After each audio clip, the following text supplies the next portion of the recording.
Well, the government pushes the implementation of value-added tax back some 8 months and is proposing a rate much lower than previously proposed. It was a welcome bit of news during the 2014 budget communication delivered by the Prime Minister as he laid the foundation ahead of debate on the 2014-2015 budget. We get more tonight from Shanique Miller. Business owners and ordinary citizens breathing a little easier this evening. Confirmation that the government plans to delay the implementation of value-added tax welcomed, and the much talked about 15%, a thing of the past. There will be one single VAT rate across the board, other than zero rate for exports. One single VAT rate across the board. That is being substantially, Mr. Speaker, reduced to 7.5% from the originally proposed 15%. What's also good news, the July 1st implementation pushed back to January 1st, 2015. Prime Minister Christie says work to prepare everyone, including the business community and the necessary government agencies, must first take place.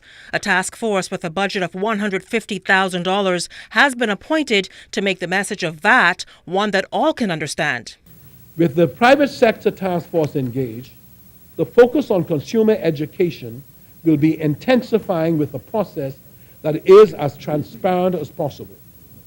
The VAT unit of the Ministry of Finance has prepared a number of brochures to educate the consumer.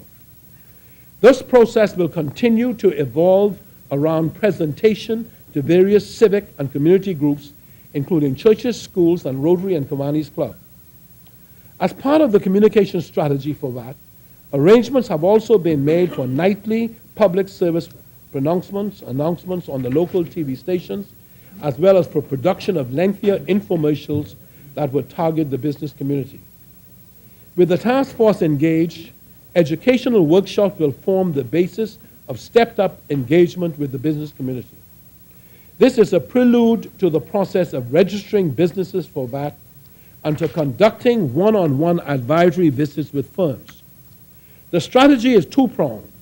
First, accountants, attorneys, and professional advisors will be invited to attend an intensive VAT training program put on by the VAT unit in the Ministry of Finance.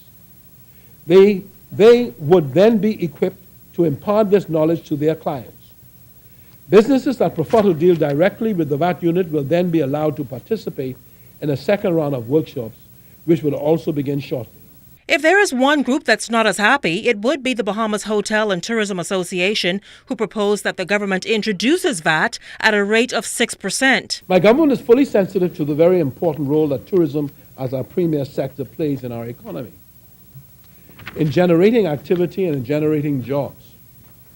We are sympathetic to the difficult challenges that the sector faces in a highly competitive environment, and we will continue to monitor developments to maintain the fundamental viability of this key industry.